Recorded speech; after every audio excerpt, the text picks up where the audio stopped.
This is where the flame of liberty burns bright.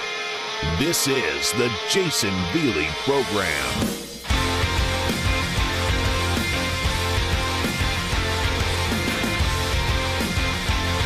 Hello, folks. Jason Veely here. You're listening to the Jason Veely Program, broadcasting from Connecticut. If you'd like to get in touch with me, here's how you do it. The email address, jasonveelyradio@gmail.com. That's JAYSONVELEY radio@gmail.com. No, I did not watch the interview between George Stephanopoulos and James Comey last night. I refused to watch it. Lots of other things were going on. I had a great weekend away in Vermont with family and friends. Quite frankly, the season finale of The Walking Dead was on. I'm a huge fan, for those of you who don't know. Much better things to do than sit down and watch an interview between one left-wing idiot, George Stephanopoulos, and another left-wing idiot. So instead, folks, what I do is I paid attention to the highlights. You know, there's other people out there who can watch the entire thing and then take out chunks of it and, post it on their websites and so forth. And those are the things that I pay attention to. Why? Well, because I'm looking out for my own sanity, that's why. And so I do have some of the highlights from this interview that I want to play for you in just a minute. But first, can I ask you liberals a question? Can I ask you liberals a question? The ones who are now out there praising James Comey, promoting his book, and so on and so forth, holding him up to be, this all-seeing, all-knowing, grand poobah. Oh my God, he's prophetic. Oh my God, we gotta bow down to James Comey. Can I ask you liberals a question? Can I ask you a question? Why should we believe a damn thing that this guy has written about Donald Trump in his book? Why should we believe a damn thing that he said in this interview? Why? The guy is a serial liar. That's what he is. That's who he is. On multiple different occasions, he has lied to the American people. Lied to the American people.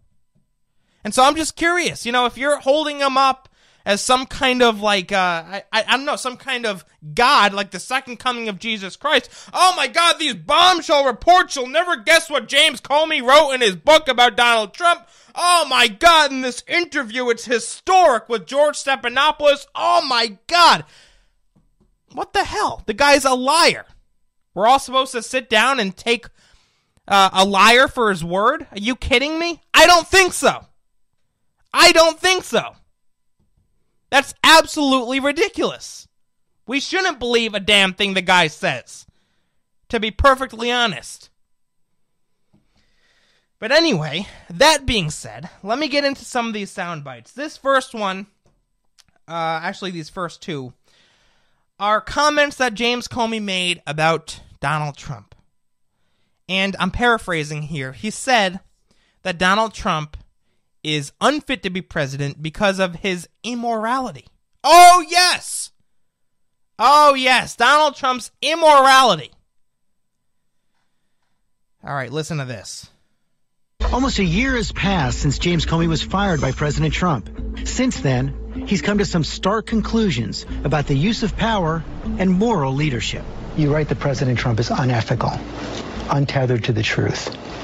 Is Donald Trump unfit to be president? Yes, but not in the way I often hear people talk about it. All right, now let me stop. This is unbelievable to me. A man who was clearly unfit to be FBI director for a number of different reasons is now lecturing the rest of us on what qualifies somebody to be president of the United States. Who the hell does this guy think he is? I'm sorry, folks, but this James Comey, I can't take him anymore. I know he's out with this brand new book now that the liberals are drooling over. I can't stand this guy. He thinks he's some kind of authority. He goes out there on TV. He loves being in the national spotlight. He won't leave us the hell alone. And in the meantime, he lies over and over and over again. And lectures us over and over and over again.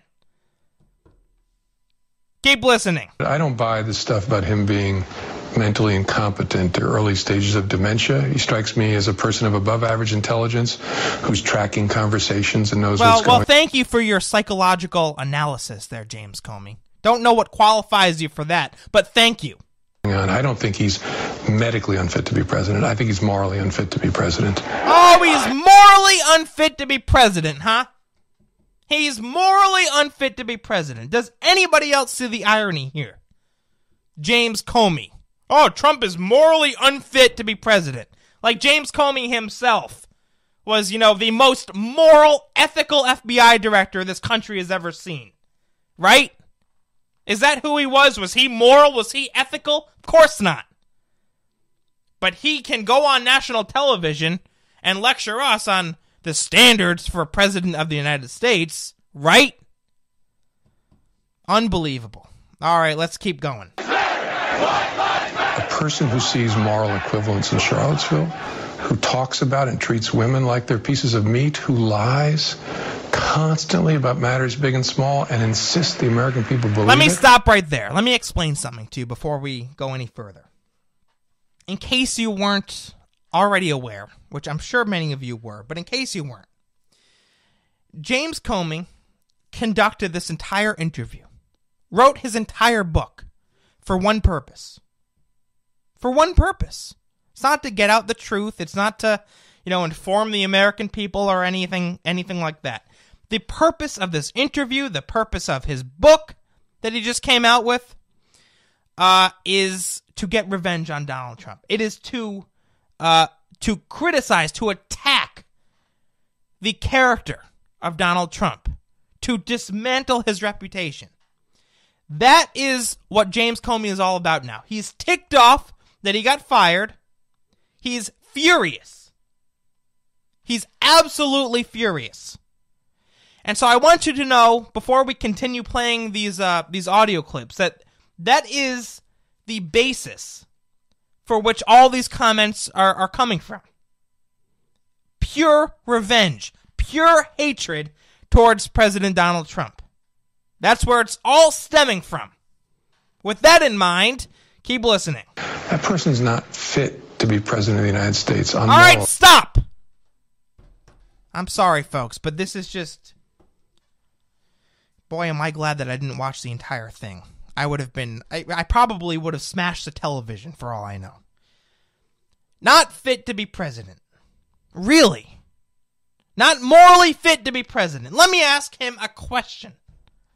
Does he support Hillary Clinton? We know his family does. We know his daughters do. His wife does. We'll play that soundbite in just a few minutes. Does he support Hillary Clinton? Of course he does. We all know that. Was Hillary Clinton morally fit? Of course she was, right? Wrong. Absolutely not. She was like the polar opposite of morally fit.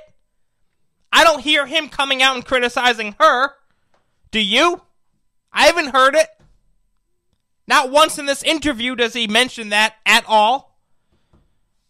Moral fitness. Oh yeah, Hillary Clinton. You see, folks, this guy is such a partisan. He is such an ideological moron. I mean, for lack of a better word, that's what he is. He's an ideologue. He's an idiot.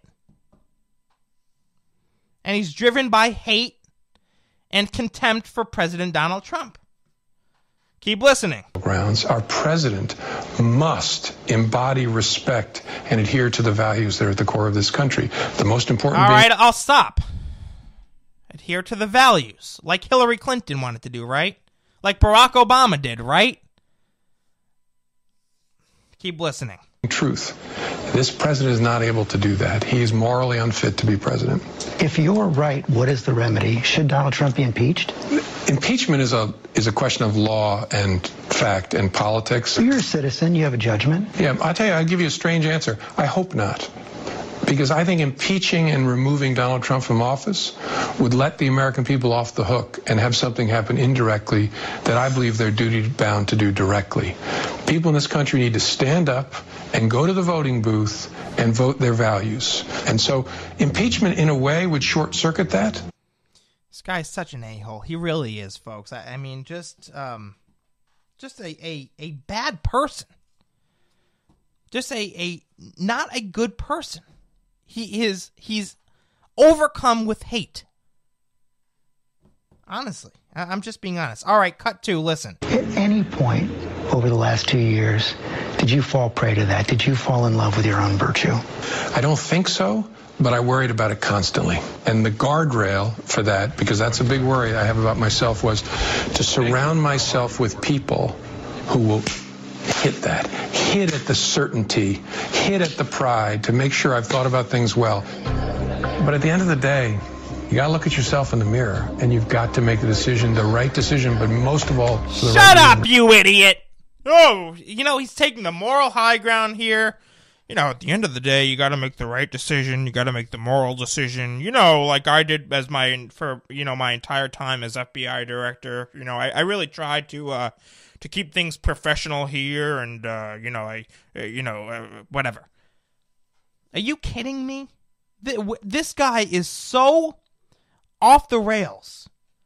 It's like he doesn't even understand how hypocritical he's coming across. And quite frankly, folks, every other conservative out there should be picking this guy apart. It's quite easy to do. But I mean, these comments that he's making are just utterly ridiculous.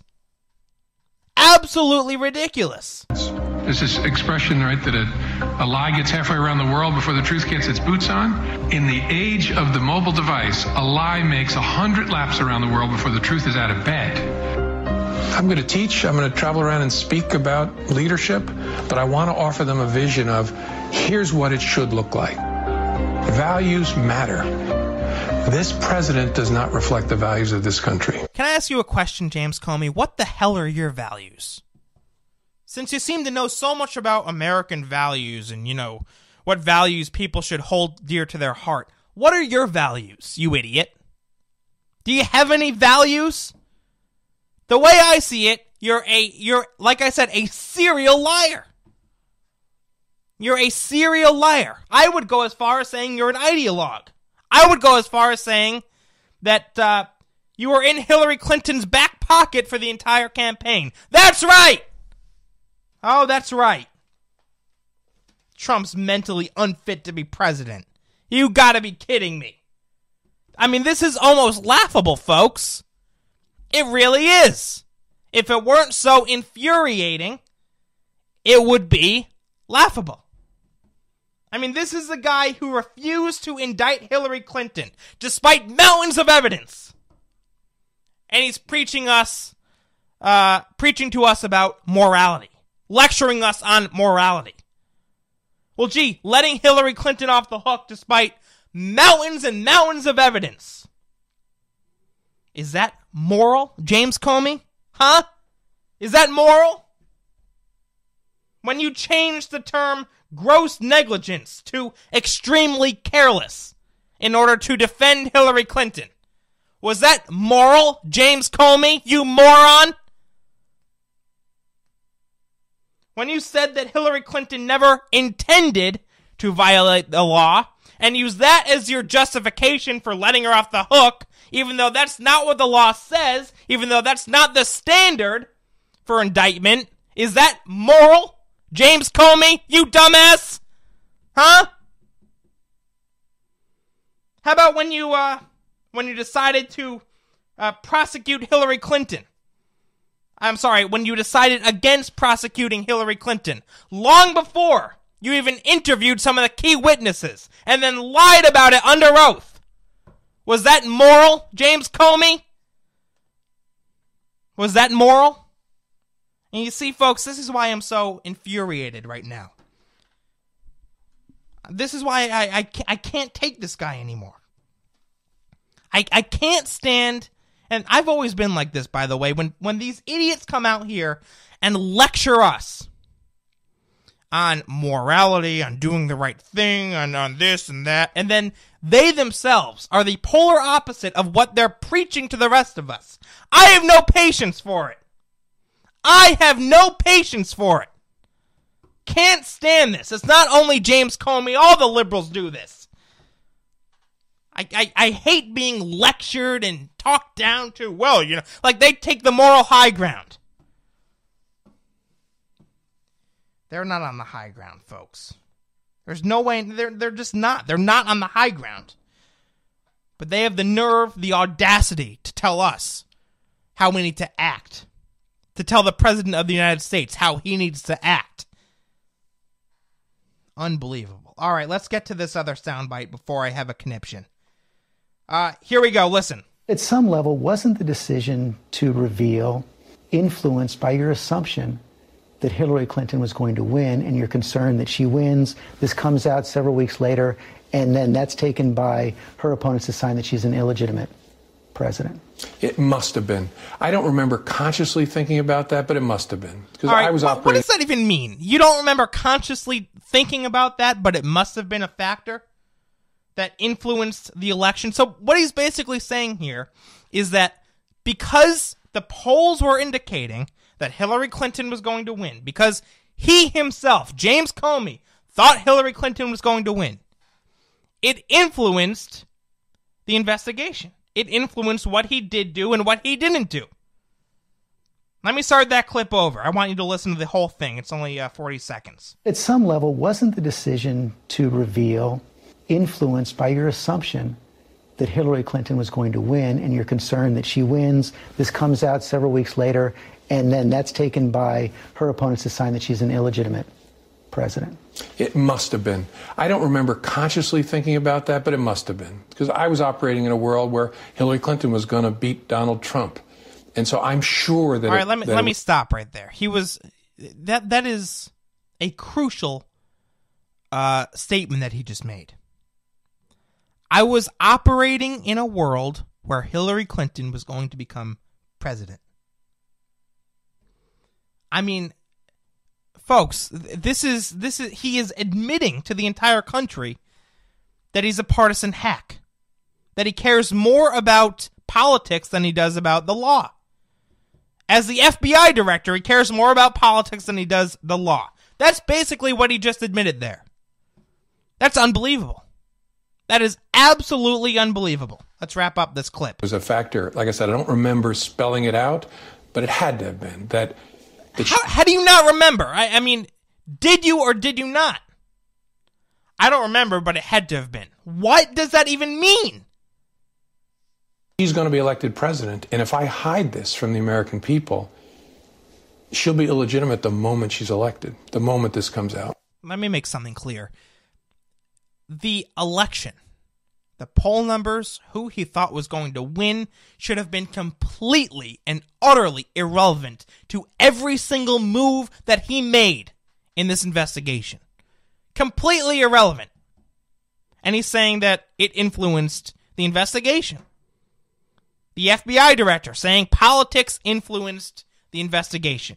His own politics influenced the investigation. Unbelievable. I mean, this is truly unbelievable. All right, here's one more clip before we go to break. Listen. January 20th, 2017, Donald J. Trump inaugurated the 45th President of the United States. Congratulations, Mr. President. On Saturday, January 21st, masses of demonstrators take to the streets, among them the family of James Comey. My wife and girls marched in the Women's March the day after President Trump's inauguration. At least my 4 daughters, probably all 5 of my kids, wanted Hillary Clinton to be the first woman president. I know my amazing spouse did. I wanted a woman president really badly, and I supported Hillary Clinton. A lot of my friends worked for her, and I was devastated when she lost. Now, you'll get some liberals, folks, who will say to me, well, Jason, that's his family. That's his daughters, that's his wife. They wanted Hillary Clinton. That doesn't mean he did. I don't buy that for a second. If he has 5 daughters and a wife who were all staunch Hillary Clinton supporters, sounds to me like they were feminists to boot, there's no way in hell James Comey is right of center. No way. No way in hell. So, folks, I think that James Comey revealed a lot about himself in that interview. Or maybe it'd be more accurate to say, confirmed many of our suspicions. What are those suspicions? Well, number one, he's a political hack. Number 2, he was in it the entire time for Hillary Clinton. Number 3, he put politics in front of the investigation. Number 4, he's a bleeding heart leftist. Oh, Jason, there's no proof. There's enough proof for me. I'll be right back. The Jason Veely program is on the air. Get used to it.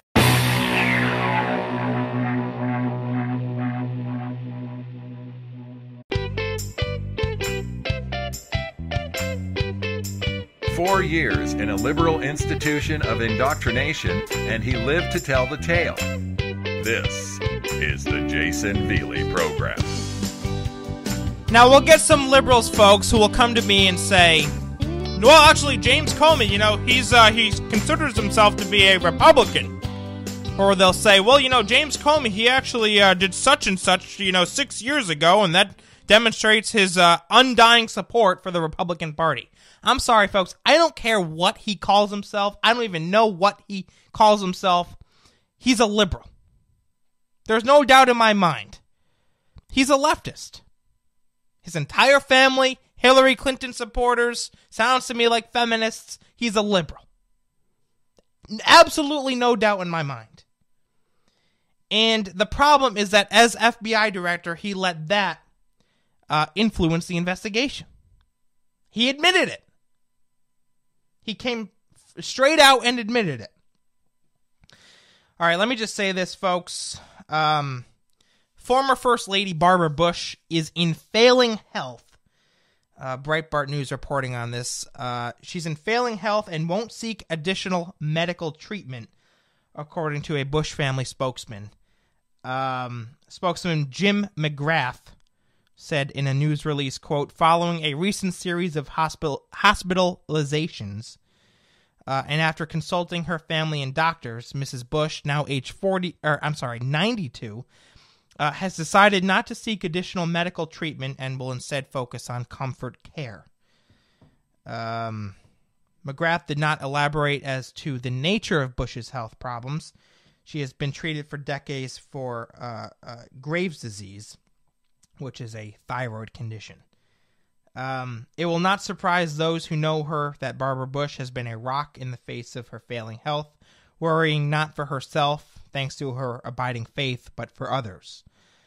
She is surrounded by a family she adores and appreciates the many kind messages, and especially the prayers she is receiving.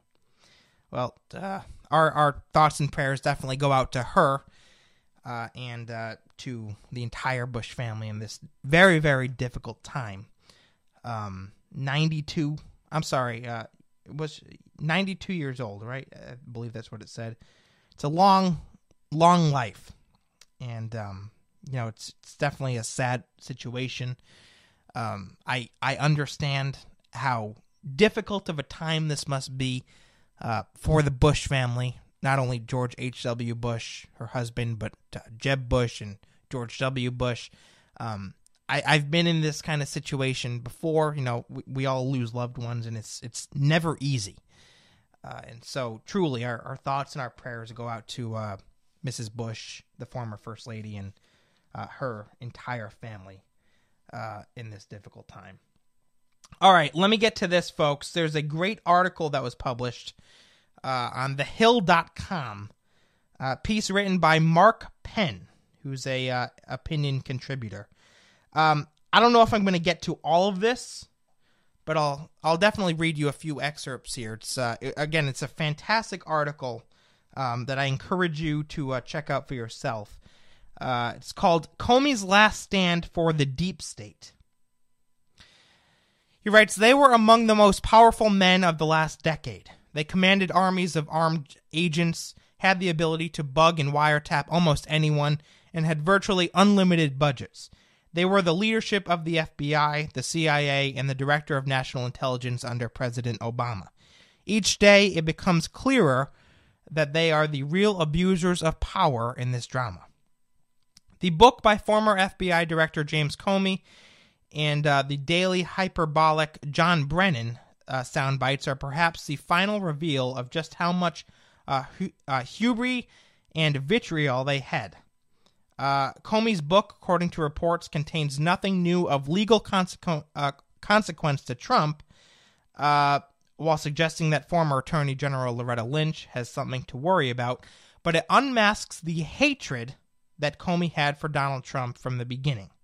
It impeaches Comey's fitness to have ever held high, nonpartisan office. See, this is what I was getting at before the break. Hatred is what this is all about. Pure hatred.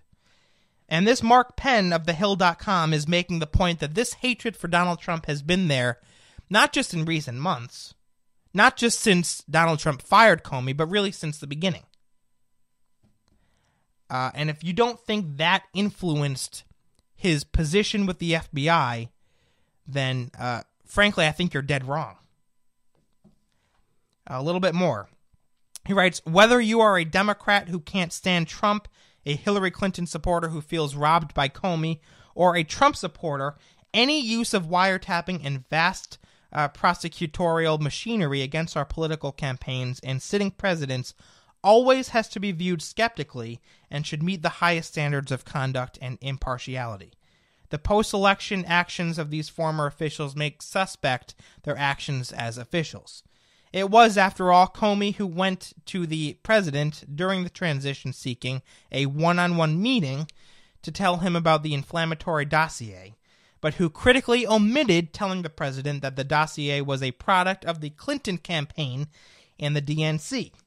These facts he knew, if revealed at that moment in January, would have ended further inquiry.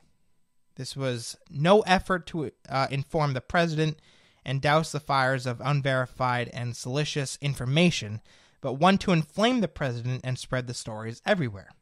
You see, this is getting into the whole idea that Comey really is an anti-Trump partisan hack. And you can't have that in the FBI. You can't have that in higher offices of law enforcement. You can't have that, folks.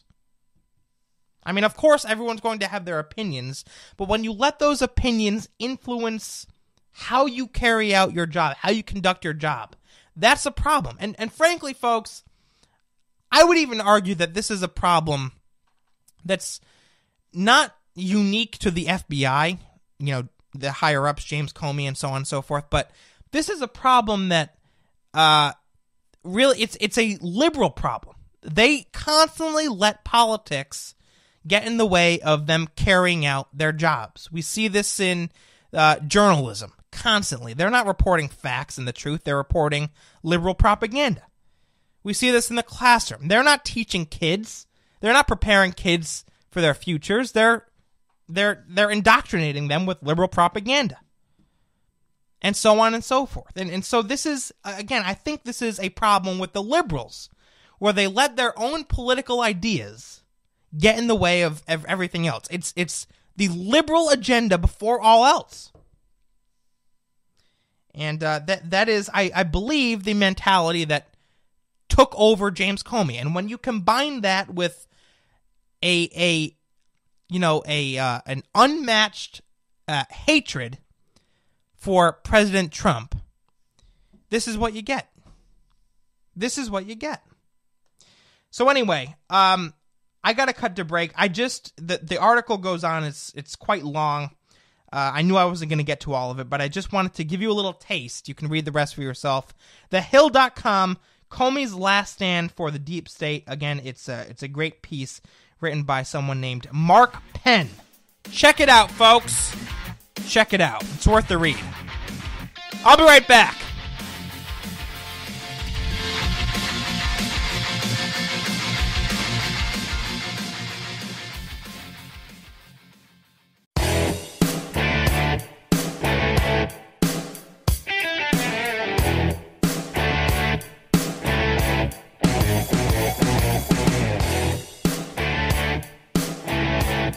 All right, folks, welcome back to the show. Jason Veely here.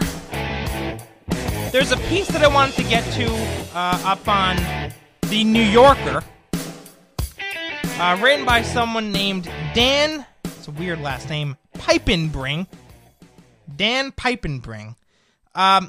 Truly a bizarre piece, just very, very odd, but it's actually made quite a few headlines because it's so odd and bizarre. The headline is Chick-fil-A's creepy infiltration of New York City. Now, we all know that the progressive left, they detest Chick-fil-A. Why? Because they support traditional values. Hey, James Comey should support them, right? Because, traditional values and, he's, whatever. And they support straight marriage. That is the idea that marriage is between a man and a woman. And so the liberals can't stand Chick-fil-A. They detest Chick-fil-A. And even though it's been how many years since Chick-fil-A has come out in support of traditional marriage? It's been quite a few years, hasn't it? And yet the liberals are still infuriated. Let me read you a little bit of this. It's a bizarre piece published in The New Yorker, written by Dan Piepenbring. During a recent lunch hour, I was alone on the rooftop of the largest Chick-fil-A in the world. What the hell were you doing alone on the rooftop of the largest Chick-fil-A in the world, Dan Piepenbring? I'm just curious. The restaurant, he writes, on Fulton Street is the company's fourth in Manhattan, and it opened last month to the kind of slick, corporate-friendly fanfare that can only greet a new chain location. The first 100 customers had participated in a scavenger hunt around the financial district. At an award ceremony, the management honored them with a year's supply of free chicken sandwiches and waffle fries. By the way, you ever try Chick-fil-A's waffle fries? Even more than that, you ever try Chick-fil-A's dipping sauce? Folks, if you've never tried Chick-fil-A's dipping sauce, I'm telling you, it will change your life. You have never tried dipping sauce like Chick-fil-A's dipping sauce. Seriously. I mean, unfortunately, I'm from Connecticut. Chick-fil-A's, they're up here, they're in my state, but they're not as, common as they were when I was down south in Georgia. When I was down south in Georgia, I'd be eating Chick-fil-A all the time. I really would. And I would always get the spicy chicken sandwich, a Dr. Pepper, and the waffle fries with 2 packets of Chick-fil-A sauce. That was my go-to. But anyway, I'm getting distracted here. He writes, there were no such prizes on offer when I visited, but from the 5th floor terrace on the top floor of the restaurant, which is 12,000 square feet, I could see that the line to get inside stretched almost to the end of the block. An employee took orders on a touchscreen and corralled people through the doors. The air smelled fried. Well, it is a restaurant, so, that's kind of, to be expected. New York has taken to Chick-fil-A, he writes. One of the Manhattan locations estimates that it sells a sandwich every 6 seconds, and the company has announced plans to open as many as a dozen more storefronts in the city. And yet the brand's arrival, now listen to this, he writes, and yet the brand's arrival here feels like an infiltration, in no small part because of its pervasive Christian traditionalism. Pervasive Christian traditionalism? It's an invasion?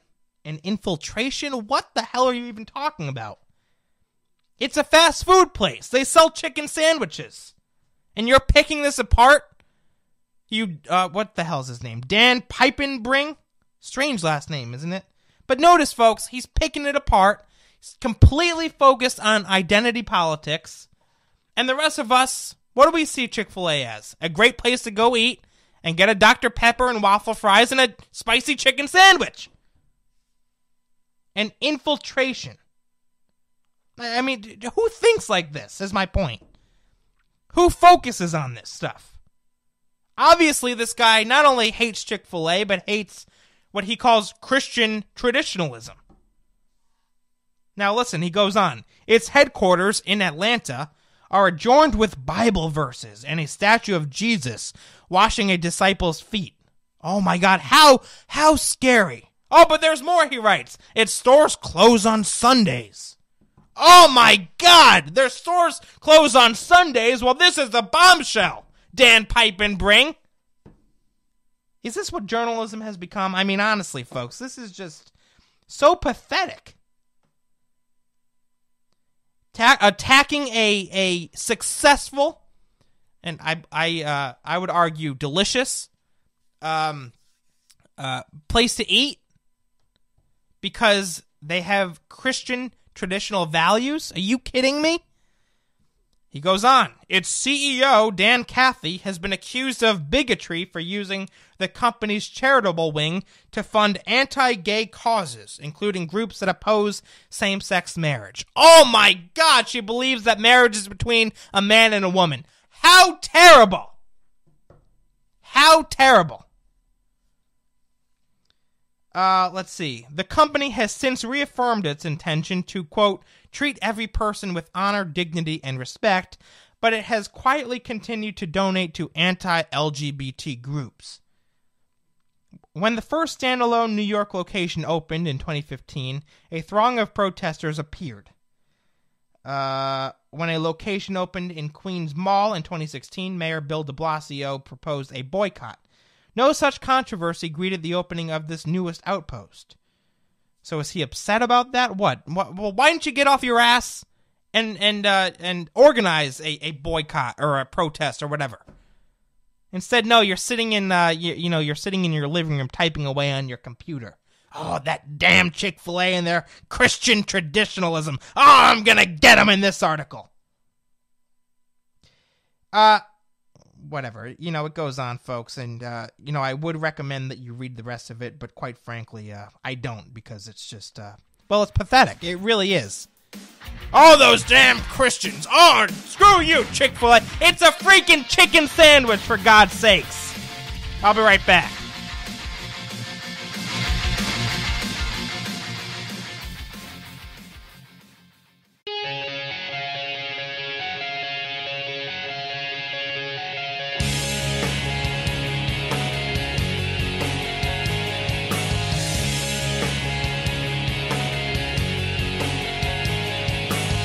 All right, my friends, a few minutes left here. You're listening to the Jason Veely program. All right, this one from Breitbart News. According to a new AP U.S. history textbook, white Christian Americans are finding it difficult to adjust to becoming a minority in the United States. Now, you might be asking yourself, what in the hell does this have to do with U.S. history? And to that, I would say, I have no idea. I really don't. Again, Breitbart News. A soon-to-be-released updated edition of an advanced placement U.S. history textbook teaches students that white Christian Americans are finding it difficult to adjust to becoming a minority and puts forward the perception that President Donald Trump's election occurred because his apparent, quote, racism connected with a significant number of primary voters. Again, what the hell does this have to do with AP U.S. history? I have no idea. White Christians are finding it hard to adjust to becoming a minority. Trump won because of his racism that connected with voters. Welcome to U.S. history, kids, 2018. This is what it's like. The book is called By the People, A History of the United States, 2nd edition. It's by a person named James Frazier. Well, James Frazier, you're an idiot. You are. I mean, this is just so stupid. I'm so sick of this indoctrination that goes on constantly in not only colleges and universities, but high schools as well, and middle schools. This is how they do it, folks. This is how they do it. Alex Clark, co-host of the Indiana-based morning radio Joe and Alex Show, tweeted photos of the cover and several pages of the book that she reports were sent to her by a friend in Minnesota. In case you didn't think there was an effort going on in public schools to indoctrinate kids with an anti-conservative agenda, a friend of mine took pictures and highlighted parts of the AP U.S. history book, she wrote. She says, this was the new sample AP U.S. history book sent to my school. The chapter mentions Benghazi, no actual details what happened, and mentions her private email server. So, again, you could make the case, yeah, Benghazi has to do with U.S. history. The emails, I'm sure this book was highly sympathetic towards Hillary Clinton, lying about what happened. And again, this is a huge problem. a huge problem. You know, Charlie Kirk from Turning Point USA, he did an interview on Fox News last night with Mark Levin on Levin's new show, Life, Liberty, and Levin. And Charlie Kirk addressed liberal indoctrination in the classroom. And I just learned this, as a matter of fact, while I was scrolling through Facebook during the show. And Charlie said something along the lines of, and I'm paraphrasing, I'm not quoting him, I'm paraphrasing. He said something along the lines of, indoctrination that occurs in the classroom is the single greatest threat to Western civilization. Again, I'm paraphrasing there. But I believe, yeah, he's right. It is a huge threat. It's a huge threat. Why?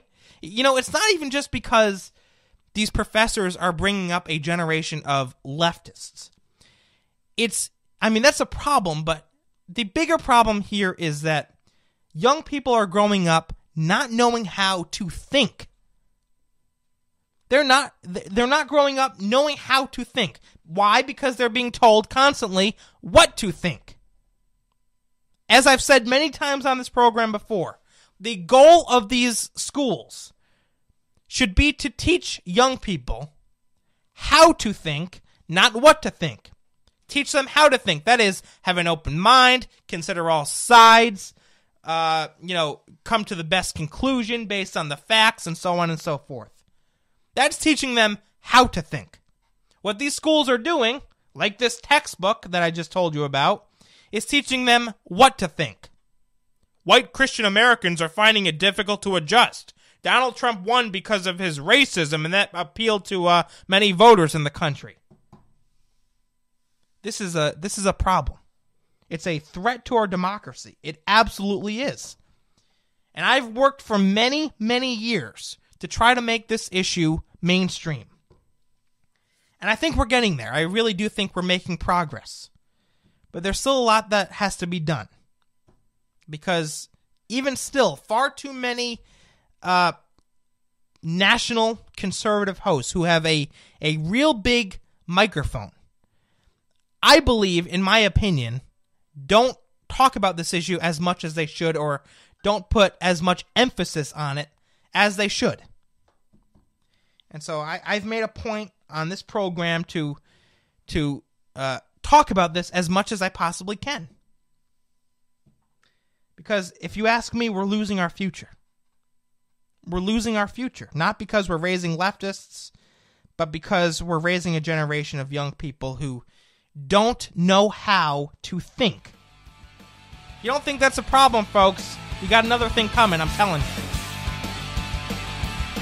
All right, my friends, I'll be back tomorrow. Thank you so much for listening. God bless, and God save this great nation.